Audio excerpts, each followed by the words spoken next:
hoolivusega ja vaatame, kuidas veel saab hoolida. Kuidas saab hoolida oma elust, oma maailmast, kuigi tükikesest sellest võib olla. Kas te mäletate, paar nädalat tagasi ühel esmaspäeva hommikul algas meie koolipäev kontserdiga? Eks ole? See kontsert oli seotud asjaga, millest ma hakkan kohe rääkima. Douzelage. Kas keegi saab aru, mis see võiks tähendada? Kas mõni sõna tuleb tuttav ette, osa sellest sõnast? Kõik vaatavad Eurovisiooni. Kui punkte antakse kahes keeles, inglise ja prantsuse, kas 12 ütleb midagi? 12 point, 12 punkti. Douzelage tähendab seda, et 12 linna tulid ükskord kokku ja ütlesid, hakkame midagi tegema koos. Natukene vara, aga hea küll. Et miks teevad ainult suured? Väiksed võivad ka teha. Ja sellest algsest 12 linnast Euroopas on nüüd kujunenud välja 27. Et esimene sõna selles paaris on linn ja teine on maa. Et need on linnad, kes on ühinenud Euroopa Liidu väikelinnade liitu, sest see lage tähendab või jumelage tähendab koostöö linn, nii nimetatud. Ja näete, Türi on meil siin täiesti olemas. See on tähestikuline järjekord, nii et see ei tähenda, et me oleme viimased, vaid lihtsalt viisakalt on niimoodi pandud. Te võite öelda, et aga need inimesed, kes meil käisid ja esinesid, olid ju ometigi Inglismaalt.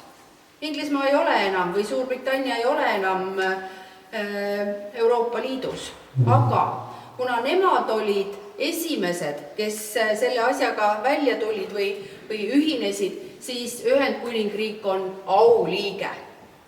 Nii, aga mis see siis tähendab? Mis see douzelage siis on? Mis on selle ühenduse missioon?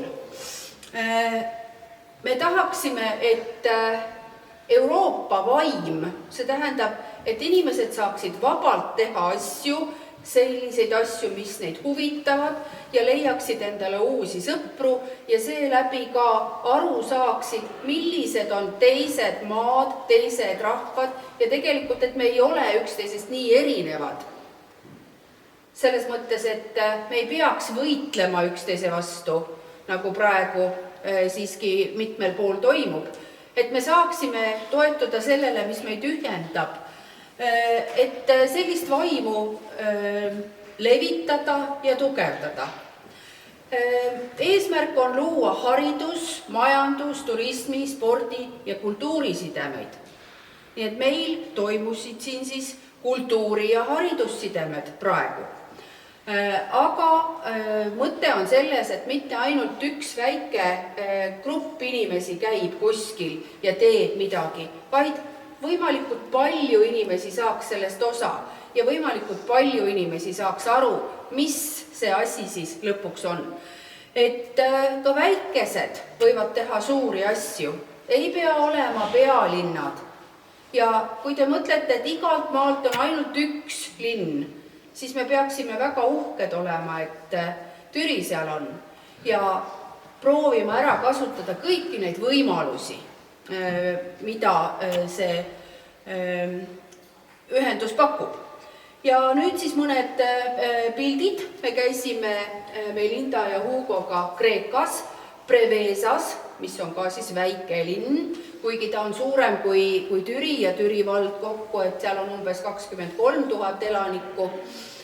Aga arutatakse siis igal aastal mingisugust suuremat probleemi. Seekord oli, kuidas tuua loodus linnadesse tagasi. Ma arvan, meil on sellega päris hästi. Siis veel mõned pildid sellest linna promenaadist. Siis meid viidi päris ajaloo keskele. Te ju teate, Kreekas on väga palju ajalugu ja meil oli võimalus käia ühes päris amfiteatris. Siis ma usun, Melinda ja Hugo räägivad kohe rohkem, aga nemad käisid paadiga merel ja nägid seal huvitavaid asju. Ja minu meelest see pilt on päris tore selle kohta, et noored kõik koos suudavad väga palju, suudavad seda lainet ka seal tagasi kinni hoida. Aga asja mõte on see, et kui te kuulete, et midagi sellist toimub, kui mina hõikan välja, et kas keegi tahaks osaleda kuskil, siis tulge ja osalege, sest kohe räägivad Melinda ja Hugo, mis nemad sellest asjast arvavad.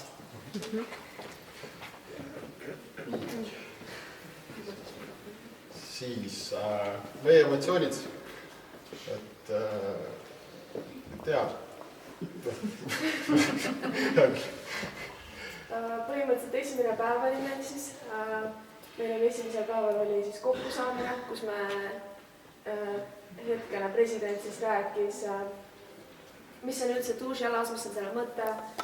Ja meil oli pärast ka workshop, kus siis me tegime rollide mängu, nagu iga grupp oli siis üks nagu üks esindaja, jah. No esindaja siis nagu mingi turismigrupp või mingi kohalik mingi kaupmees või mingi selline asi, et kuidas siis nagu see linnale kaasa aitaks? Siis oli teine päev, seal oli meil kinkide üleandmine, siis siin on näha, kes siis olid Järvamaalt, Türilt. Ja seal on näha ka need grupi inimesi, kellega me seal siis läbi käisime.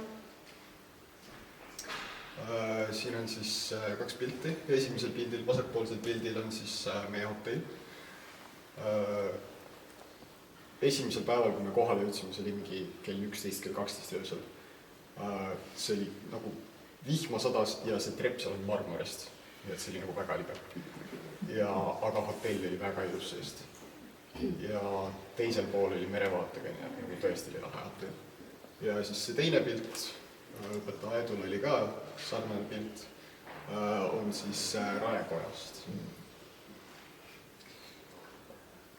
Siis siin on näha meie selle paadireisi. Me saime näha delfiine ja osad nägid ka merekilpkonnasid. Et seal olidki sellised väiksemad rühmad delfiine ja nad ujusid siis kas paadi ees või paadi järgi. Ja siis see giid ütles ka, et nad on siis noored delfiinid, kes siis kas nagu mängivad paadiga, et jooksed nagu ujuvad järgi või on siis paadi minas.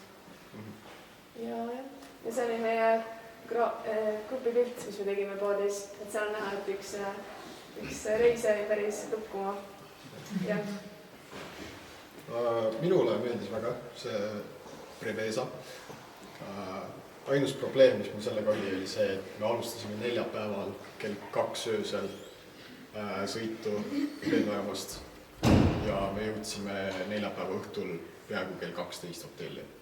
See oli nagu päev otsa reisimist ja siis me olime seal koha peal äkki 2 päeva või 2,5.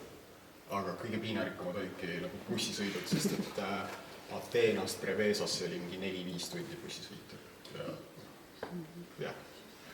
Ja mulle ka väga meeldis.